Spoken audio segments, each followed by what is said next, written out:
मेरी वाइफ को मुझसे शादी किए पूरे 8 साल हो चुके हैं। मेरे पास तो अपने डॉग का भी फ्रेंड है, लेकिन मेरे पास वो नहीं है। और हम दोनों के कांटेक्ट में रहने का बस एक ही तरीका होता है, वो है लिविंग रूम की टेबल पर छोड़ा हुआ नोट। शादी के इतने साल बाद भी हम हमेशा अपनी अपनी अलग लाइफ जीते हैं। उसका रूम सेकंड फ्लोर पर होता है और मेरा फर्स्ट फ्लोर पर। हम एक दूसरे की लाइफ में इंटरफियर नहीं करते हैं, ना ही एक दूसरे को डिस्टर्ब करते हैं। रूम, बैग, वाटर और इलेक्ट्रिसिटी सब कुछ अलग अलग रहता है, जिस पर शादी के बाद जो कुछ चीजें होनी चाहिए होती हैं, उनमें से कुछ भी नहीं होता है। अगर मैरिज सर्टिफिकेट ना होता तो मुझे तो यही लगता कि हम दोनों किसी शेयर्ड हाउस में रहने वाले रूममेट्स हैं। हमारी शादी भी इसलिए हुई थी क्योंकि दोनों फैमिलीज अच्छी थीं और घर वालों के बार बार शादी के लिए प्रेशर डालने को हैंडल करना था, जिस पर दोनों फैमिलीज के एल्डर्स ने थोड़ा थोड़ा पैसा दिया था। मैंने उसे 20 युआन गिफ्ट में दिए थे और उसने भी 20 युआन का डोवरी वापस दिया था, यानी कुल 40 युआन हुए थे। फिर उसकी विश के मुताबिक वो सारा पैसा एक कार्ड में रख दिया गया था और वो कार्ड मेरे पास रहता है। इसके बाद से बस इतना था कि अगर मुझे उससे कुछ कहना होता तो मैं उससे बोल सकता था, और जब तक बात बहुत ज्यादा आउटरेजस ना हो वो हर बात मान लेती है। मेरी वाइफ ऑनलाइन लिटरेचर की मास्टर है। वो अपनी स्टोरीज के कॉपीराइट्स बेचती है और उसकी इनकम भी काफी हाई होती है, जिस पर हमारी टाइमिंग्स भी पूरी तरह अलग रहती हैं।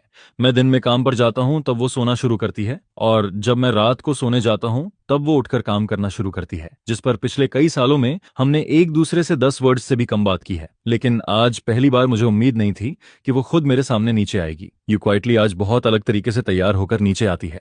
उसने ऑरेंज लिपस्टिक लगाई होती है, आई शैडो लगाया होता है और उसने एक शॉर्ट स्कर्ट पहनी होती है जो मैंने उसे पहले कभी पहने हुए नहीं देखा था, जिस पर मैं उसे थोड़ा ज्यादा देर तक देखता रहता हूँ। शायद क्योंकि मैं उसे काफी देर तक देख रहा होता हूँ, इसलिए वो थोड़ा अनकंफर्टेबल फील करने लगती है, जिस पर वो पहले खुद को देखती है, फिर अपने चारों तरफ घूमकर देखती है और आखिर में सिर उठाकर मेरी तरफ देखती है और पूछती है, क्या हुआ, कुछ प्रॉब्लम है? जिसके जवाब में मैं सिर हिलाता हूँ और कहता हूँ, नहीं, अच्छा लग रहा है, तुम बाहर जा रही हो? जिस पर यू क्वाइटली धीरे से सिर हिलाती है और कहती है, हाँ, मैं डेट पर जा रही हूँ। यह सुनते ही मैं अचानक सिर घुमाकर खांसने लगता हूँ। मैं थोड़ा ऑकवर्ड हो जाता हूँ, जिस पर यू क्वाइटली के दिल में थोड़ी सी प्राइड आती है, लेकिन तभी उसे एहसास होता है कि उसने कुछ गलत बोल दिया है। वो जल्दी से कहती है कि उसे आदत है, जब वो अपनी लिटिल सिस्टर्स के साथ बाहर जाती है तब वो हैबिट से उसे भी डेट ही कह देती है। फिर वो जल्दी से जोड़ती है, मैं अपनी बेस्ट फ्रेंड के साथ जा रही हूँ। यह सुनकर मेरे चेहरे का एक्सप्रेशन थोड़ा बेटर होता है, लेकिन फिर भी मुझे समझ नहीं आता कि मुझे क्या कहना चाहिए, जिस पर मैं बस पोलाइटली इतना कहता हूँ, ध्यान से जाना। यू क्वाइटली मेरा चेहरा देखती है, फिर थोड़ा सोचती है और अचानक कहती है,